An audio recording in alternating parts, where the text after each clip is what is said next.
नमस्कार।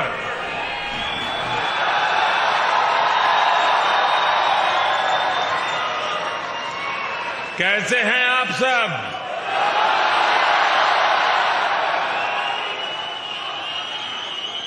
मुझे बताया गया कि आप में से कई लोग आज बहुत दूर दूर से लंबा सफर तय करके यहां आए हुए हैं। मैं आप सभी में भारत की संस्कृति, एकता और बंधुत्व के भाव का दर्शन कर रहा हूं।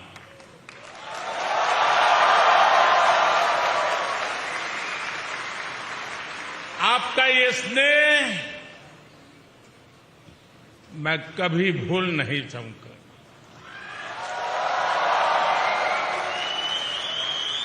आपके इस प्यार के लिए, इस उत्साह और उमंग के लिए मुझे पूरा विश्वास है जो लोग हिंदुस्तान में इन खबरों को देखते होंगे उनका भी सीना गर्व से भर गया होगा।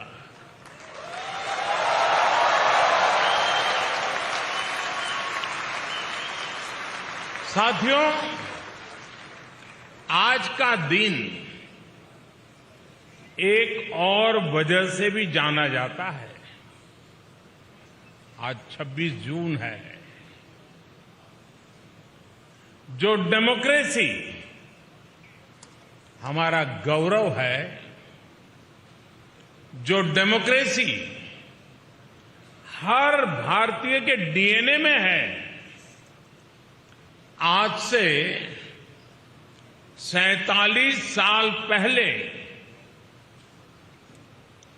इसी समय उस डेमोक्रेसी को बंधक बनाने, डेमोक्रेसी को कुचलने का प्रयास किया गया था।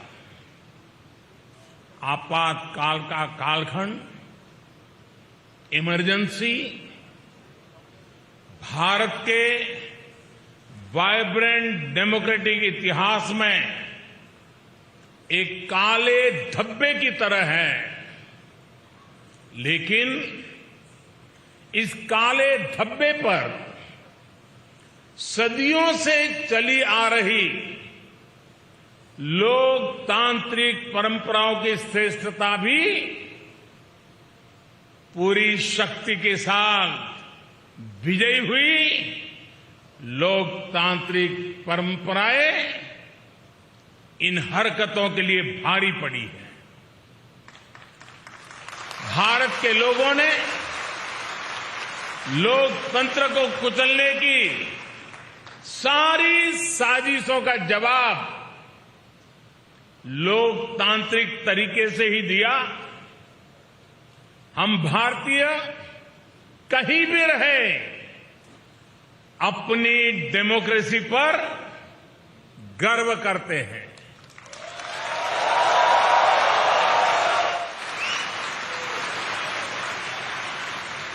और हिंदुस्तानी गर्व से कह सकता है कि भारत मदर ऑफ डेमोक्रेसी है।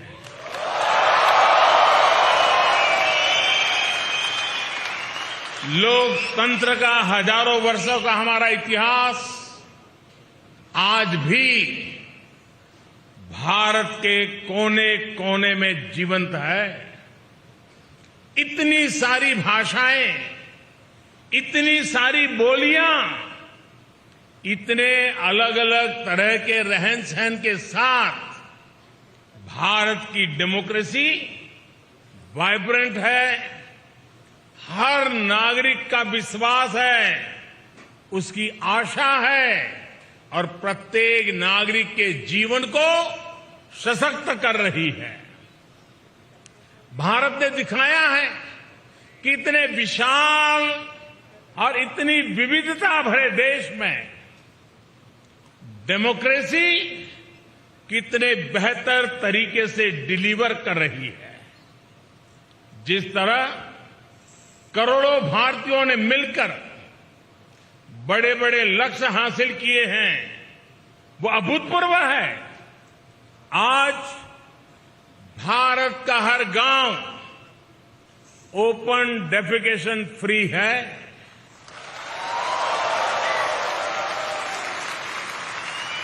आज भारत के हर गांव तक बिजली पहुंच चुकी है।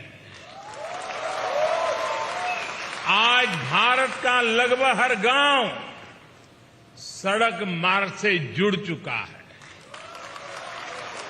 आज भारत के 99% से ज्यादा लोगों के पास क्लीन कुकिंग के लिए गैस कनेक्शन है।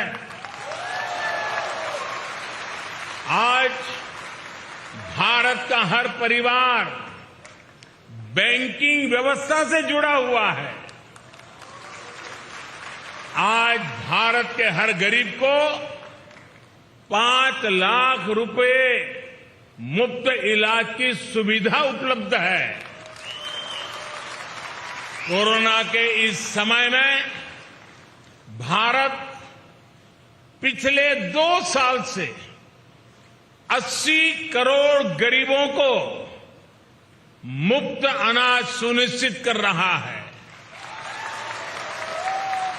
इतना ही नहीं, आज भारत में औसतन हर 10 दिन में, आज स्टार्टअप की दुनिया है ना, हर 10 दिन में एक यूनिकॉर्न बन रहा है।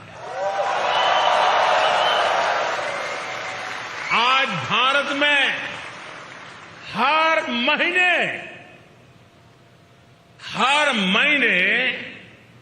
एवरेज औसतन 5,000 पेटेंट फाइल होते हैं। आज भारत हर महीने एवरेज औसतन 500 से अधिक आधुनिक रेलवे कोच बना रहा है। आज भारत हर महीने एवरेज औसतन 18 लाख घरों को पाइप वाटर सप्लाई से जोड़ रहा है, नल से जल। भारतीयों के संकल्पों की ये सिद्धियों की लिस्ट बहुत लंबी है। मैं अगर बोलता जाऊंगा तो आपके डिनर का टाइम हो जाएगा।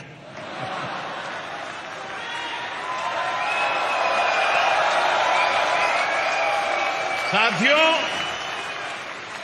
कोई देश जब समय पर सही फैसले लेकर सही नीयत से सभी का साथ लेकर चलता है तो उसका तेजी से विकास होना निश्चित है।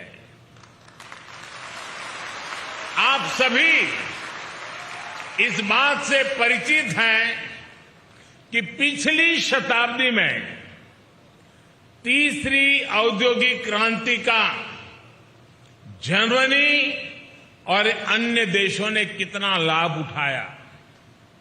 भारत उस समय गुलाम था और इसलिए वो इस दौड़ में बहुत पीछे रह गया। लेकिन आज 21वीं सदी का भारत चौथी औद्योगिक क्रांति में इंडस्ट्री 4.0 में पीछे रहने वालों में नहीं, बल्कि इस औद्योगिक क्रांति का नेतृत्व करने वालों में से एक है। इंफॉर्मेशन टेक्नोलॉजी में, डिजिटल टेक्नोलॉजी में भारत अपना परचम लहरा रहा है। दुनिया में हो रहे रियल टाइम डिजिटल पेमेंट्स में से 40% ट्रांजैक्शन भारत में हो रहे हैं। आज भारत डेटा कंजम्पशन में नए रिकॉर्ड बना रहा है। भारत उन देशों में है जहां डेटा सबसे सस्ता है।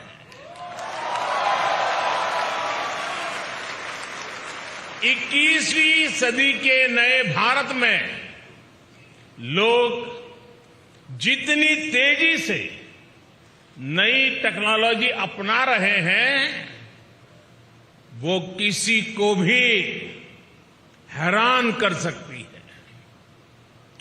कोरोना वैक्सीन लगवाने के लिए वैक्सीनेशन सर्टिफिकेट पाने के लिए बनाए गए कोविन पोर्टल पर करीब 110 करोड़ रजिस्ट्रेशन हुए हैं।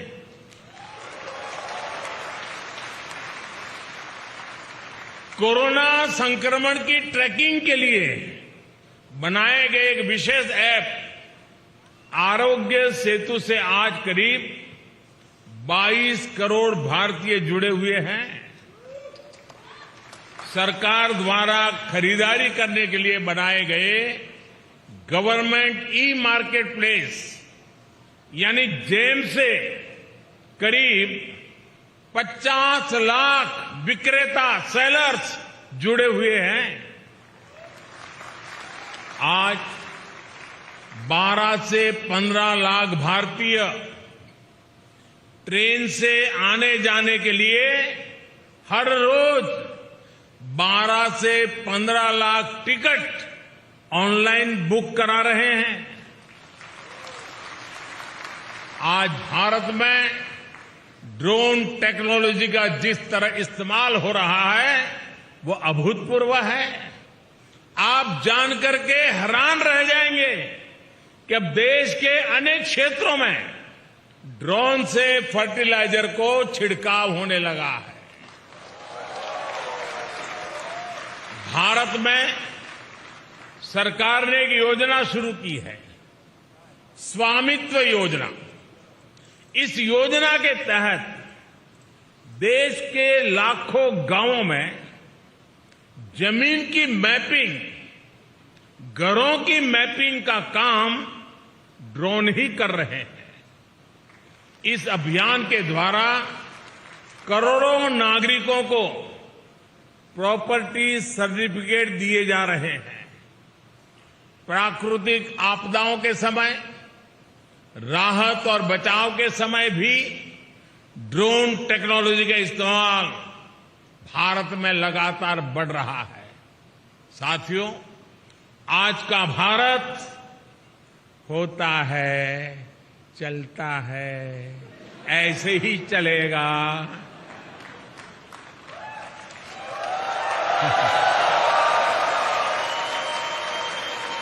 उस मानसिकता से बाहर निकल चुका है दोस्तों। आज का भारत की पहचान है, करना ही है और समय पर करना है। इस संकल्प के साथ हिंदुस्तान चल रहा है। भारत अब तत्पर है, तैयार है, अधीर है। भारत अधीर है प्रगति के लिए, विकास के लिए। भारत अधीर है अपने सपनों के लिए।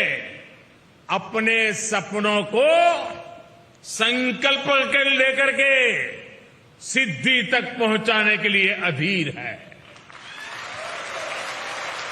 भारत आज अपने सामर्थ्य में भरोसा करता है, अपने आप में भरोसा करता है। इसलिए आज हम पुराने रिकॉर्ड तोड़ रहे हैं और नए लक्ष्य हासिल कर रहे हैं। आप किसी भी क्षेत्र में देखिए, मैं उदाहरण देता हूं आपको। भारत ने 2016 में तय किया था कि 2030 तक हमारी कुल बिजली उत्पादन क्षमता का 40% नॉन फोसिल फ्यूल से होगा।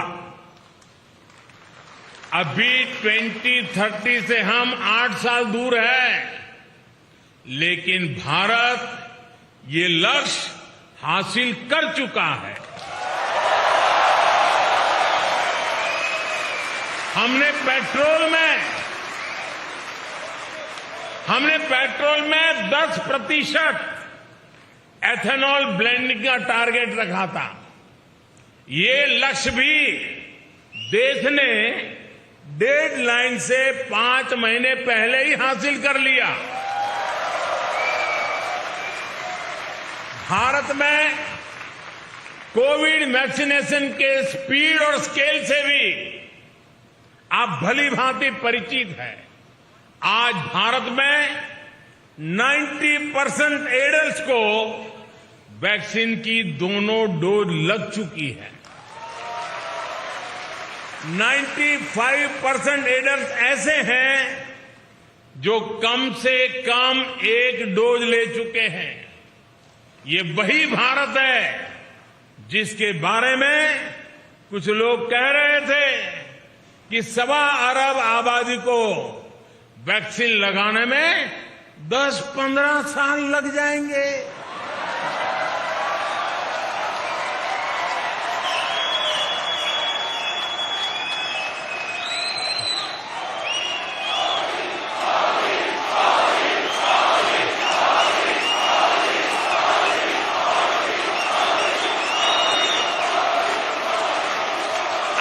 जब मैं आपसे बात कर रहा हूं तो भारत में वैक्सीन डोज का आंकड़ा 196 करोड़ यानी 1.96 बिलियन को पार कर चुका है। मेड इन इंडिया वैक्सीन ने भारत के साथ ही दुनिया के करोड़ों लोगों की कोरोना से जान बचाई है। साथियों, मुझे याद है कि साल 2015 में जब मैं जर्मनी आया था तो स्टार्टअप इंडिया अभियान एक आइडिया के स्तर पर था। शब्द कान पे पड़ते थे। तब स्टार्टअप वर्ल्ड में भारत का कोई नाम निशान नहीं था, कोई जानता ही नहीं था। आज भारत में दुनिया का तीसरा सबसे बड़ा स्टार्टअप इकोसिस्टम है। एक समय था जब भारत साधारण से साधारण स्मार्टफोन भी बाहर से मंगाता था। आज भारत दुनिया का दूसरा सबसे बड़ा मोबाइल फोन मैन्युफैक्चरर है और अब भारत में बने मोबाइल दुनिया भर में जा रहे हैं।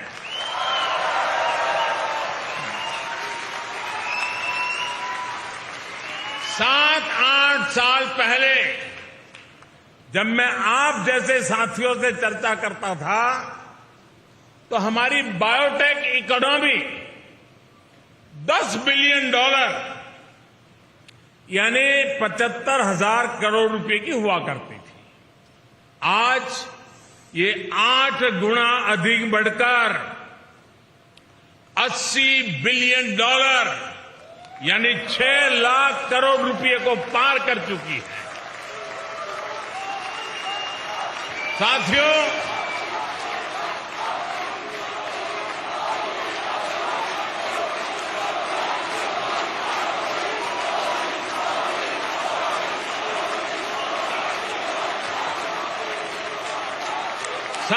मुश्किल से मुश्किल हालातों में भी भारत के लोगों का हौसला ही हमारी सबसे बड़ी ताकत है।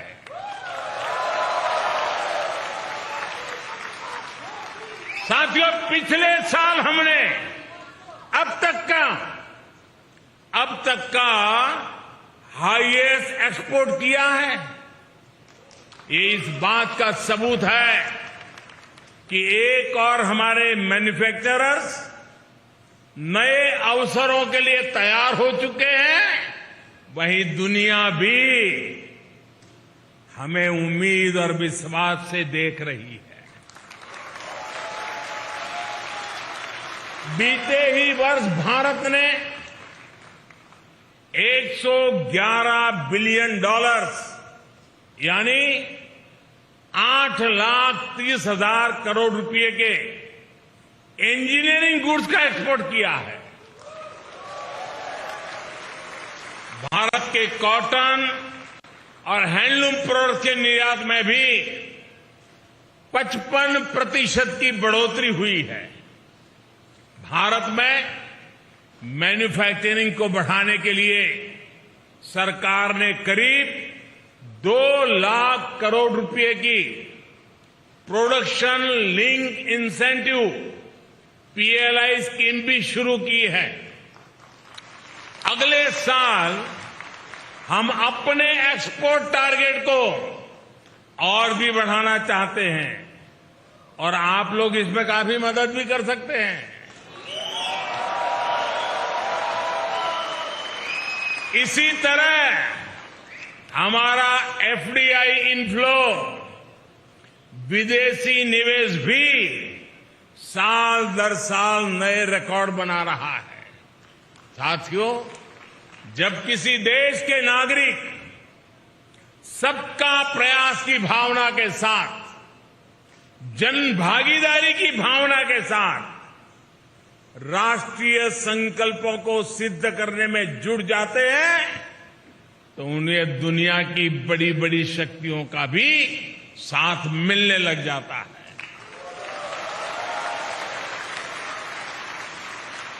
आज हम देख रहे हैं कि किस तरह दुनिया की बड़ी शक्तियां भारत के साथ कंधे से कंधा मिलाकर चलना चाहती है। अपने देशवासियों की संकल्प शक्ति से आज भारत प्रगति के पथ पर निरंतर आगे बढ़ रहा है। हमारे लोगों के संकल्पों से, उनकी भागीदारी से भारत के प्रयास आज जन आंदोलन बन रहे हैं। यही जो मुझे देश के भविष्य के लिए आश्वस्त करता है, भरोसा देता है। उदाहरण के तौर पर दुनिया में ऑर्गेनिक फार्मिंग जैसे शब्द चर्चा का विषय बने हुए हैं, लेकिन भारत के किसान खुद आगे आकर इसे जमीन पर उतार रहे हैं। इसी तरह क्लाइमेट चेंज आज ये भारत में केवल सरकारी पॉलिसीज का मुद्दा नहीं है। भारत का युवा ईवी और ऐसी ही दूसरी प्रो क्लाइमेट टेक्नोलॉजी में इन्वेस्ट कर रहा है। सस्टेनेबल क्लाइमेट प्रैक्टिसेस आज भारत के सामान्य से सामान्य मानवी के जीवन का हिस्सा बन रही है। 2014 तक भारत में खुले में शौच एक बड़ी समस्या थी, लेकिन हमने देश में 10 करोड़ से ज्यादा शौचालय बनवाए। आज स्वच्छता भारत में एक जीवन शैली बन रही है। भारत के लोग, भारत के युवा देश को स्वच्छ रखना अपना कर्तव्य समझ रहे हैं। आज भारत के लोगों को भरोसा है कि उनका पैसा ईमानदारी से देश के लिए लग रहा है, भ्रष्टाचार की भेंट नहीं चढ़ रहा है। और इसलिए देश में टैक्स कंप्लायंस तेजी से बढ़ रही है। ये किसी कानूनी प्रक्रिया के कारण नहीं है, बल्कि स्वतः स्वतः स्फूर्त जागरण से हो रहा है। दोस्तों, साथियों, हम सभी भारतीय इस साल अपनी आजादी के 75 वर्ष का पर्व मना रहे हैं, अमृत महोत्सव मना रहे हैं। आजादी के 75वें वर्ष में भारत अभूतपूर्व इंक्लूसिवनेस और इससे प्रोत्साहित होने वाली करोड़ों एस्पिरेशंस का गवाह बन रहा है। भारत आज अभूतपूर्व संभावनाओं से भरा है। भारत एक मजबूत सरकार के नेतृत्व में, एक स्थिर सरकार के नेतृत्व में, एक निर्णायक सरकार के नेतृत्व में नए सपने भी देख रहा है, नए संकल्प भी ले रहा है और संकल्पों को सिद्धि में परिवर्तित करने के लिए जी जान से जुटा हुआ भी है। हमारी पॉलिसी स्पष्ट है और रिफॉर्म्स के लिए भरपूर कमिटमेंट है। 5 साल बाद हमें कहां पहुंचना है ये भी तय है और आने वाले 25 साल के लिए जब देश आजादी की शताब्दी मनाएगा, 25 साल के बाद हमें कहां पहुंचना है, 25 साल के लिए आत्मनिर्भरता का रोड मैप भी तैयार है।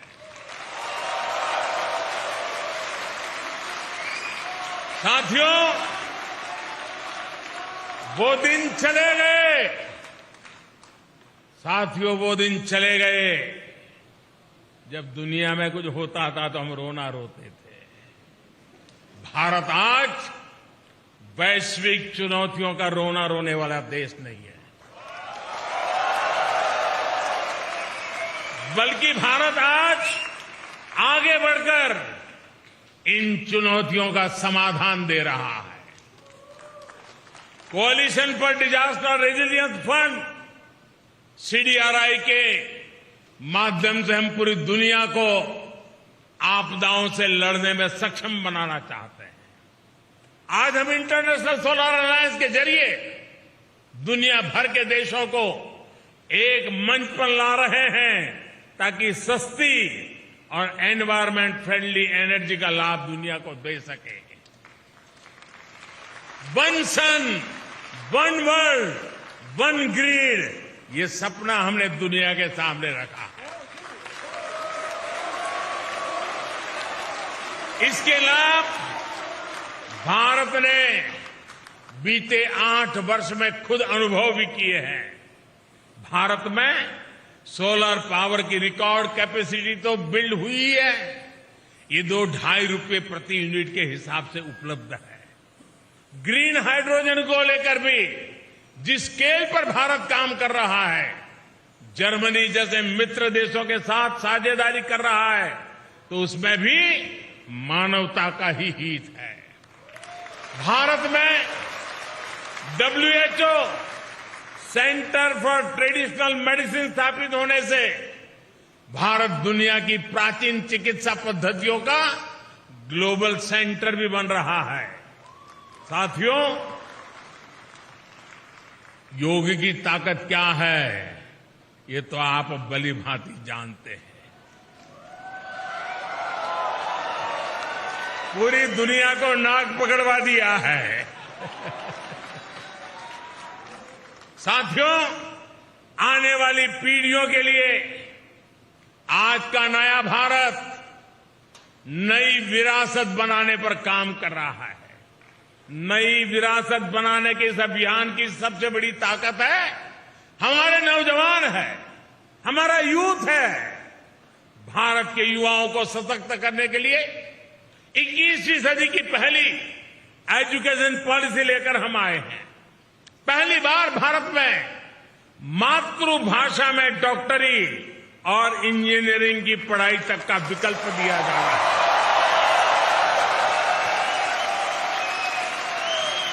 जर्मनी में रहने वाले आप सब लोग तो जानते हैं कि मातृभाषा में डॉक्टरी इंजीनियरिंग पढ़ने का कितना लाभ होता है।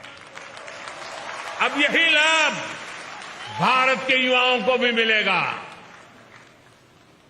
नई एजुकेशन पॉलिसी में हायर एजुकेशन और रिसर्च के लिए ग्लोबल पार्टनरशिप पर भी बहुत अधिक फोकस है। इसका जिक्र आज मैं इसलिए भी कर रहा हूं क्योंकि इसमें जर्मनी के संस्थानों के लिए भी बहुत सारे अवसर बन रहे हैं। साथियों, बीते दशकों में आपने मेहनत से, अपने काम से भारत की सशक्त छवि यहां बनाई है। आजादी के अमृतकाल में यानी आने वाले 25 साल में आपसे अपेक्षाएं और बढ़ गई हैं। आप इंडिया की सक्सेस स्टोरी भी है और भारत की सफलताओं के ब्रांड एम्बेसडर भी है। और इसलिए मैं आप सब साथियों को, विश्व भर में फैले हुए मेरे भारतीय भाइयों बहनों को हमेशा कहता हूं कि आप राष्ट्रदूत हैं। सरकारी व्यवस्था में 1-2 राजदूत होते हैं, मेरे तो करोड़ों राष्ट्रदूत हैं जो मेरे देश को आगे बढ़ाएंगे।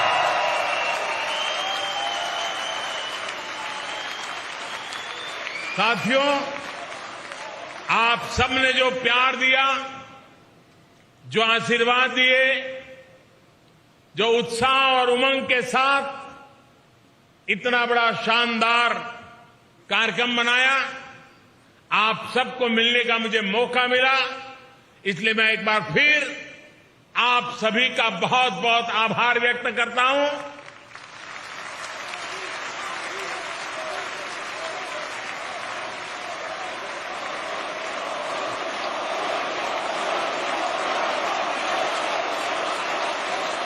आप सब स्वस्थ रहिए, खुशखुशाल रहिए।